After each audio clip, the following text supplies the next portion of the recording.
Men 50 yildan beri shifokor bo'lib ishlab kelaman. Turli tadqiqotlar bilan shug'ullanib keldim.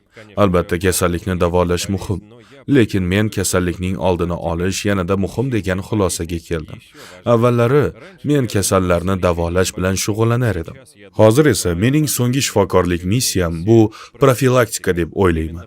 Shu sababli 15 yil oldin universitetni tark etib, o'z klinikamni ochdim. U yerda biz profilaktik davolash bilan shug'ullanamiz.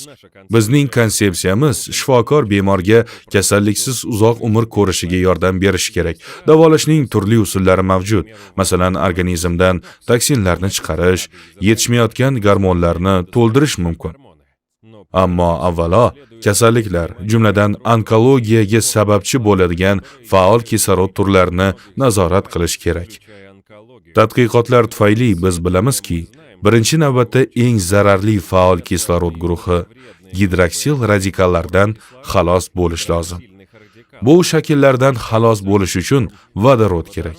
Vodorod kasallik va qarishning sababi bo'luvchi gidroksil radikallarni yo'q qilgani uchun ularning oldini olishga yordam beradi.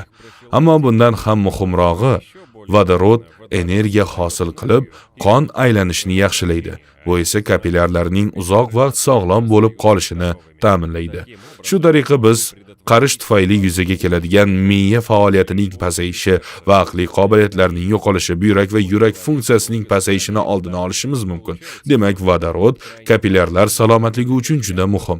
Yosh o'tishi bilan organizmdagi energiya miqdori kamayadi. Bu esa hujayraning bir organellasi, mitoxondriyalar qarishi va ularning funksiyasi pasayishi bilan bog'liq. Aynan mana shu insonning umumiy qarishiga sabab bo'ladi. Biz vodorod mitoxondriyalar qarishining oldini olishga mos keladi degan xulosaga keldik.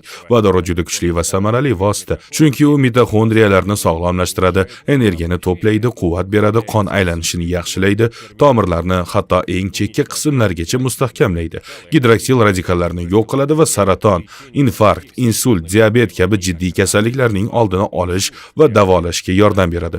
Vodorod kaloriyaga ega bo'lmagani uchun ko'p iste'mol qilganda ham vazn ortish xavfi yo'q. Ya'ni uni bemalol iste'mol qilish mumkin. Ayollar uchun yoqimli jihati shundaki, vodorod teri va soch holatini mayinlashtiradi. Vodorod kelajakda kasalliklarni davolashda ajralmas vositaga aylanadi. Uni har kuni iste'mol qilib borish mumkin bo'ladi. Men vodorod mavzusida ko'proq tadqiqotlar o'tkazish kerak deb o'ylayman. Biz amaliyotimizda vodorod, azon va boshqa istiqbolli mahsulotlardan foydalanamiz. Bularning barchasi inson umrining oxirigacha kasalliksiz yashashi uchun profilaktik vosita sifatida qo'llaniladi.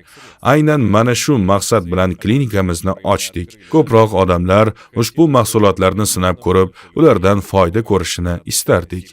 Biz inson umrining oxirigacha kasalliksiz yashashini istaymiz.